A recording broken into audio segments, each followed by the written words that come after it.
नमस्कार, वेलकम। बहुत स्वागत है आपका आश्रम यूट्यूब चैनल पर।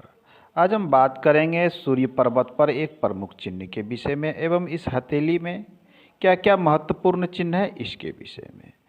सूर्य जो है, सूर्य ऊर्जा का कारक है। सूर्य ऐसे जागृत देवता भी कहे जाते हैं और ये ऊर्जा का कारक है। सूर्य को पिता का कारक माना जाता है। सूर्य को राज्य द्वारा लाभ से देखा जाता है। सूर्य राजनीतिक सफलता, राज्य द्वारा लाभ, शासन प्रशासन की अभिरुचि, इस प्रकार की चीज़ों को हम सूर्य से देखते हैं। यदि किसी व्यक्ति के हथेली में सूर्य रेखा और सूर्य पर्वत नगण्य हो अर्थात नहीं हो तो ऐसी व्यक्ति का जीवन गुमनाम सा रहता है। मतलब ना ये समाज में बहुत अधिक लोकप्रिय और प्रसिद्ध हो सकते हैं और ना ही कहीं और। ये गुमनाम सा जीवन जीते हैं और खाते कमाते हैं। यदि सूर्य पर्वत आपकी अच्छी अवस्था में, चूंकि हम बात सूर्य की इसलिए कर रहे हैं, सूर्य पर यहाँ एक चिन्ह बन रहा है। यहाँ सूर्य रेखा तो मौजूद है लेकिन पतली और हल्की है।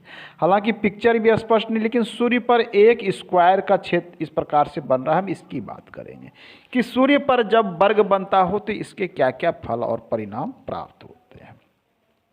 तो सबसे पहली बात, जो स्क्वायर का शेप बनता है, यदि ये स्वतंत्र बनता हो, स्वतंत्र कहने का अर्थ होता है कि इसे किसी रेखा का सपोर्ट ना लिया हो। सपोर्ट मतलब कभी कभी होता है क्या है कि सूर्य रेखा के सपोर्ट से वर्ग बन जाता है इस प्रकार से। तो कभी वर्ग बन जाता है ये आपके हृदय रेखा के सपोर्ट से बन जाता है। तो स्वतंत्र रूप से बनने वाला स्क्वायर शेड जो होता है वो पूर्ण फल देता है आपको। 100% इसके आपको शुभ परिणाम देखने को प्राप्त होंगे। इस हथेली में जो बन रहा है ये स्वतंत्र तो नहीं है, कुछ रेखाओं के सहयोग से ये बन रहा है, लेकिन ये स्क्वायर शेप हथेली में निर्माण हो रहा है। तो वर्ग का निशान एक तो स्वतंत्र हो या किसी से मिला हो, ये हमेशा शुभ परिणाम देता है। हथेली के किसी क्षेत्र पर बनता हो। बहुत लोग स्क्वायर को धन से जोड़कर देखते हैं कि स्क्वायर का शेप है तो पैसा बहुत होगा, करोड़पति बन जाएंगे। लेकिन वास्तविक रूप से ऐसा नहीं है कि हथेली में यदि वर्ग का चिन्ह बन रहा हो उस सूर्य क्षेत्र पर तो आप करोड़पति बन जाएंगे, ऐसा नहीं है। करोड़पति बनने के लिए कुछ चीज़ें हथेली में महत्वपूर्ण हैं, इस पे ध्यान दें। सबसे पहले जिस पर्वत पर यह बनता है उस पर्वत की स्थिति क्या है। यदि पर्वत शुभ अवस्था में है, सूर्य पर्वत उन्नत अवस्था में है, मजबूत अवस्था में है, इस स्क्वायर के पूर्ण और शुभ फल प्राप्त होंगे। अब क्या क्या शुभ फल स्क्वायर देता है? स्क्वायर का पहला जो शुभ चीज़ है ये इसका कारण सुरक्षा। ये आपको सुरक्षा प्रदान करता है। सुरक्षा किस चीज़ों से प्रदान करेगा? तो ये है यहाँ पर सूर्य पर। तो सूर्य से संबंधित कोई नुकसान हो रहा है तो यहाँ आपको ये सेफ्टी प्रदान करेगा। सूर्य से संबंधित मतलब किसी प्रकार का नुकसान, जैसे शासन प्रशासन से रिलेटेड कोई समस्या हो तो यहाँ ये आपकी रक्षा करेगा। सरकार द्वारा कोई समस्या आपके पास उत्पन्न हो, सरकार कहने का अर्थ होता है राज्य द्वारा नुकसान।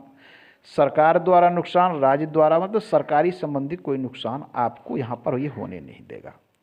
राजनीतिक सफलता को भी सूर्य से जोड़ते हैं तो आपको राजनीतिक नुकसान भी नहीं होगा। समाज में पद प्रतिष्ठा और इज्जत मान सम्मान से भी सूर्य को देखा जाता है। तो ये कहता है कि आपका मान सम्मान और इज्जत बनी रहेगी, मार्केट में समाज में बना रहेगा, आपके पद प्रतिष्ठा पर कभी आघात नहीं होगा। ये यहाँ स्क्वायर कह रहा है। अब आइए लोग धन से जोड़ते हैं तो धन के लिए साथ में क्या महत्वपूर्ण है? आपके सूर्य पर यह बना है, ये महत्वपूर्ण है, ये अच्छी बातें हैं। आपके कार्य में ये सपोर्ट करेगा, ये भी होगा। आप नौकरी करते हैं वहाँ ये सपोर्ट करेगा, ये भी है। आप व्यवसाय करते हैं तो वहाँ भी ये आपको सपोर्ट करेगा यदि ये सूर्य पे बन रहा है, ये भी तय है। अब धन की बात करते हैं तो धन के लिए हमें कर्म का क्षेत्र देखना अति आवश्यक होता है। ये हमारा शनि है, कर्म का क्षेत्र। जब धन की बात आती है तो भाग्य रेखा महत्वपूर्ण हो जाती। कोई भी रेखा यहाँ से निकले, जैसा कि इस हथेली में देख पा रहे हैं कि इनकी भाग्य रेखा इनकी जीवन रेखा से निकल के इस प्रकार से शनि पर पहुँच रही है, पहुँचने की ओर अग्रसर है। तो भाग्य रेखा जब मौजूद है तो इसका मतलब हथेली में धन तो आएगा। भाग्य है आपके पास, आप परिश्रम करेंगे और आप सफल होंगे, ये भी तय है। हथेली की स्थितियां बहुत अच्छी है। एक लंबी मस्तिष्क रेखा है जो कहती है कि मानसिक रूप से काफ़ी सशक्त और मजबूत हैं, ठोस निर्णय ले सकते हैं और अच्छे तरीके से भली भांति सोच समझकर पूर्वानुमान करके आप अच्छे कार्य कर सकते हैं और जीवन में आगे बढ़ सकते हैं। ये हथेली एक सब्सक्राइबर की है, उन्होंने कुछ प्रश्न पूछा है लाइफ के विषय में, इसलिए मैं इसे डिटेल में बता रहा हूँ। तो धन की बात है, भाग्य रेखा महत्वपूर्ण है, लेकिन सिर्फ रेखा रहने से क्या धन आ जाएगा? आएगा, संघर्ष अधिक होगा। यदि आपकी पर्वत की स्थिति अच्छी है हथेली में, तो कम परिश्रम में, कम संघर्ष में अधिक धन प्राप्त आप कर सकते हैं। इस बात को हमेशा ध्यान में रखनी चाहिए।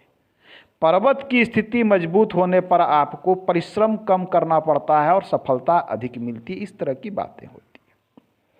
आज के अंक में इतना ही, मिलते हैं अगले अंक में, पुनः बात करेंगे। धन्यवाद।